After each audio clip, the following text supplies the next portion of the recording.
The event that began the slow collapse of the missionaries' vision took place in a then little-known outpost of Britain's vast and expanding empire.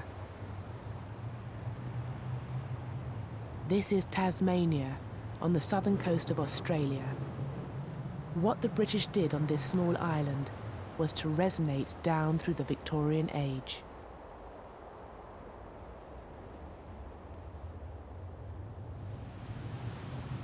When the British started to settle in Tasmania in 1803, they encountered the ancient Aboriginal peoples of the island. Only 5,000 strong, they had lived in complete isolation for 10,000 years, on the very edge of the habitable world. The settlers saw these people through ideas brought with them from Europe. Quite early you get expressions of disgust and shock about the way the Tasmanians lived. To the Europeans, it appeared that the Tasmanians were without culture, they were without religion, they were godless. So they looked upon the Tasmanians as people who'd been left behind by history.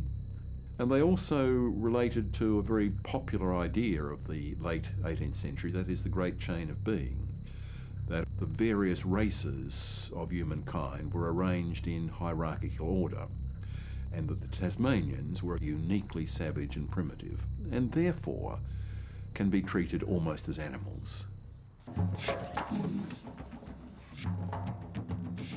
The British set about building a new capital and settling the surrounding countryside, land that for millennia had been the prime hunting ground of the Aboriginals. Out in these fields and pastures, far from the control of the authorities, the settlers were free to displace and abuse the Aboriginals. From the 1820s, a huge amount of Aboriginal land has been taken up, and there is this enormous struggle between Aboriginal people and whites. Of course, it's very hard to document a lot of the settler violence because they know that it is against the law to kill Aboriginal people. They are being told that Aboriginal people are British subjects, but they certainly reveal in their diaries and journals the desire to kill Aboriginal people. What became known as the Black War was a hidden conflict. The landscape itself was the only witness. The British settlers killed any Aboriginals they encountered. Whole groups were massacred. Kidnapping and rape became commonplace. The Aboriginals regularly attacked the settlers as they fought desperately to defend their land. And as the death toll rose, fear fused with hatred. In such circumstances, it was very easy, on both sides no doubt, to regard the other side as being totally subhuman. I've got no doubt that the Aborigines thought the Europeans were people totally without morality or without any restraint. Equally, the Europeans slipped very quickly into a view that these people were animals and savages. So that conflict in such a racially divided society so easily tips over into an extreme feeling of hatred.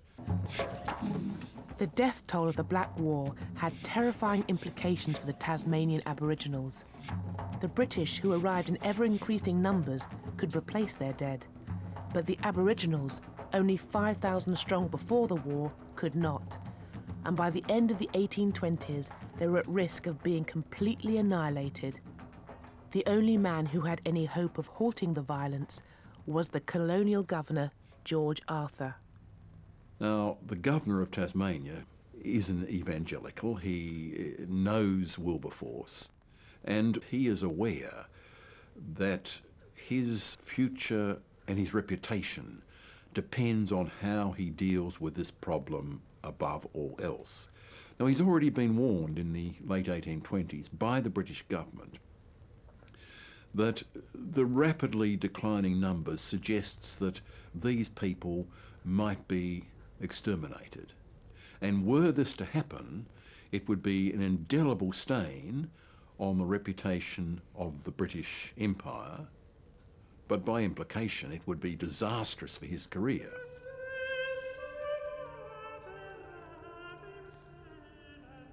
Governor Arthur set out to save the Aboriginals from the violence of the settlers, and to convince them of his good intentions, he produced a poster that was attached to trees in their homelands.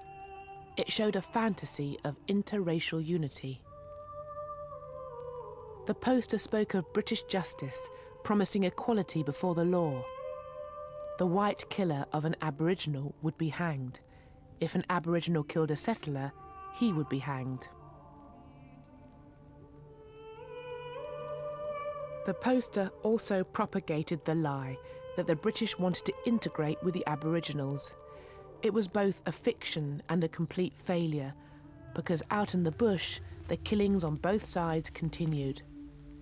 And in 1830, Governor Arthur embarked upon a new policy.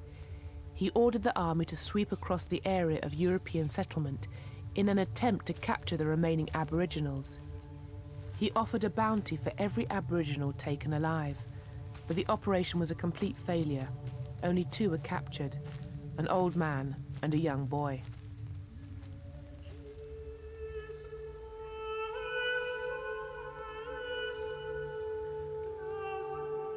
After years of guerrilla warfare, the last few hundred of the original 5,000 Aboriginals had learnt to hide themselves in the bush. Determined to save them, and determined to take their land for white settlement, Governor Arthur changed tactics. He now turned away from the army and looked instead to a missionary, George Augustus Robinson.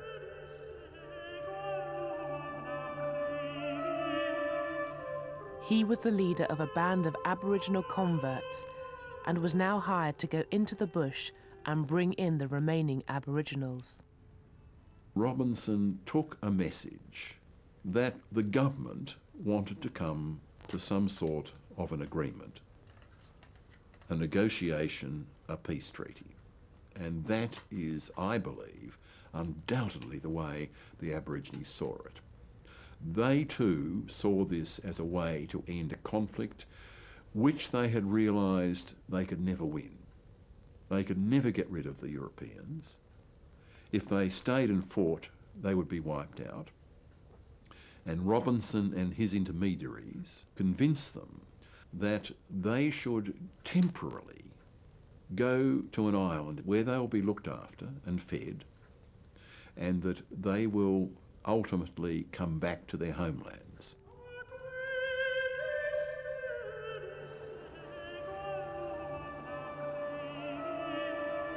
The island was called Flinders Island, and 300 Tasmanian Aboriginals who had been collected by Robinson were transported here.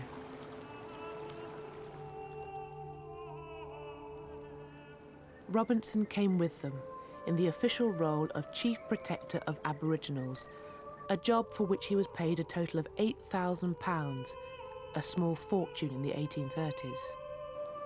A settlement was constructed for them, complete with houses, farmland and a chapel. Robinson called it Point Civilization, and a local artist was brought in to paint the portraits of the last of the Tasmanians. Ginny had been captured by Robinson following the near annihilation of her people by the settlers. Wuradi had been a chief until his community had been wiped out by a European virus. Another local leader, Manalagena, had been lured to Flinders Island with the promise that the convicts who had attacked his people would be brought to justice. And there was Truganini, whose husband had been murdered in front of her. All of them had seen their culture almost wiped out. What little was left, Robinson now set out to erase. Because Point Civilization was not merely a settlement, it was essentially a factory to transform so-called savages into civilized Christians. To become a successful Christian, he believes, you have to settle down, you have to live in a village. He wants to send the children to school, he wants to teach them to plough and to sow and to become agriculturalists. Forced to adopt an alien way of life, and confined to an island hundreds of miles